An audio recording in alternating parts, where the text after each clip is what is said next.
He needed to be told this to his face. जी, विनोद अग्निहोत्री। और इसीलिए वो जो प्रेस कॉन्फ्रेंस हुई थी मार्को रूबियो की, विनोद जी, उसमें एक पत्रकार ने पूछ लिया था ना कि जो यूएस से रेसिस्ट कमेंट्स आ रहे हैं उसके बारे में उनको क्या कहना है, तो मार्को रूबियो बोले कौन से कमेंट, मुझे तो नहीं पता।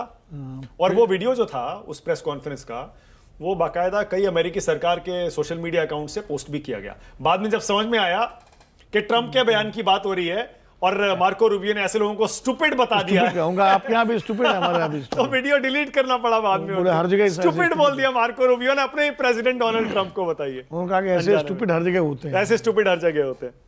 हाँ विनोद जी बताइए, ये पहले तेल वाला बताइए आप। तेल तो निकला हुआ है जनता का। हाँ। नहीं, ये बताइए तेल कंपनियों का आपको क्या लगता है, इसका कोई सोल्यूशन है क्या? नहीं, सोल्यूशन तो जो कोहली जी ने बताया, शरद जी ने, मुझे लगता है वही सोल्यूशन है कि no profit no loss. No profit no loss. उससे आप क्या करेंगे, जो मार्केट मान लीजिए डाउन होता है तो सीधे फायदा जनता को होगा, बढ़ता है तो जनता तैयार है उसके लिए कि भाई ठीक है, हम जो ब्रेक इवन पे हम बेच रहे हैं। ये जो प्रॉफिट कमा रही हैं ऑयल कंपनियां, ये ऑयल के अलावा जो तमाम प्रोडक्ट्स बेचती है ना, पेट्रोलियम के अलावा भी तो इनकी तमाम दुनिया भर के प्रोडक्ट्स हैं, उससे भी कमाती है, सब मिलाकर ही कमाती है, और वो सारा प्रॉफिट जो है वो डिविडेंड के रूप में अपने शेयर होल्डर्स देती है। तो जो शरद भाई ने बताया है, मुझे लगता है वो बेस्ट सोल्यूशन है और वही होना चाहिए, क्योंकि अगर आप पब्लिक सेक्टर कंपनी है तो पब्लिक के लिए काम करिए ना।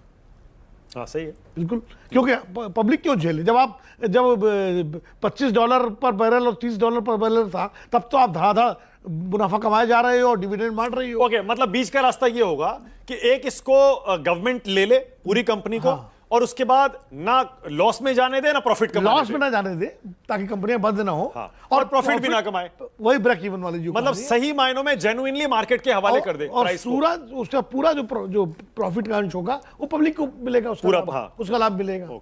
अभी तो आप देखिए पब्लिक के ऊपर कितनी मार है, पेट्रोल डीजल की कीमतें बढ़ गई, नंबर 1। आप उसके अलावा जब आप रजिस्ट्रेशन कराते हैं तो उस वक्त जो टैक्स पड़ता है उसमें ऑलरेडी आपको जो है सेस देना पड़ता है।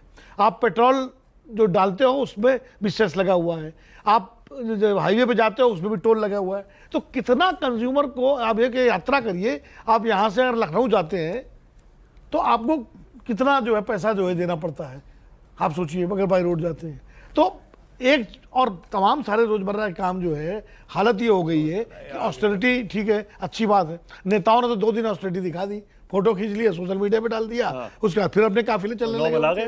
लेकिन हमारे आपके जैसे लोग, मैं अपना बात बताऊं, मैं खुद जो है मैंने ट्रेवलिंग अपनी कट कर दी।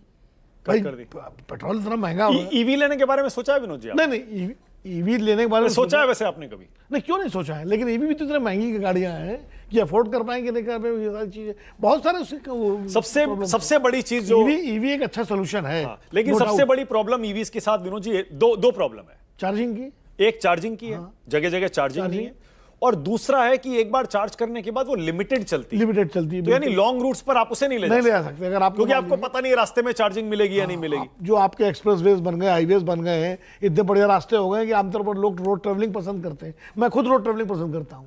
मैं 400, 500, 600 किलोमीटर की ट्रेवलिंग बाई रोड करता हूँ, मुझे अच्छा लगता है। और मैं आपसे इसलिए पूछ रहा हूं विनोद जी, क्योंकि जब लॉन्ग टर्म सोल्यूशन की बात हो रही है, मैंने विजय सरदाना कल थे, मैंने उनसे भी पूछा, उन्होंने भी यही कहा कि अल्टीमेटली आपको फॉसिल फ्यूल से बाहर निकल के रिन्यूएबल पे और इस पे जाना पड़ेगा। लॉन्ग टर्म सोल्यूशन यही है। लेकिन जो जनरल बख्शी कह रहे हैं वो भी बहुत महत्वपूर्ण चीज है कि 60%, मोर देन 60% ईवीज और उनकी सारे जो एक्सेसरीज हैं वो चाइना बनाता है। तो जितना ईवीज का आप जो है इस्तेमाल बढ़ाएंगे, उतना इनडायरेक्टली आप चाइना को मजबूत फायदा होगा। चाइना फायदा, या तो आप फिर अपनी इंडस्ट्री को बढ़ाएं, अपने यहाँ जो है ईवीज को आप प्रमोट करें, और वो सारी उनके एक्सेसरीज और उनकी सारी मैन्युफैक्चरिंग जो है इंडिजिनियस हो, तब तो है। लेकिन तो बहुत सारे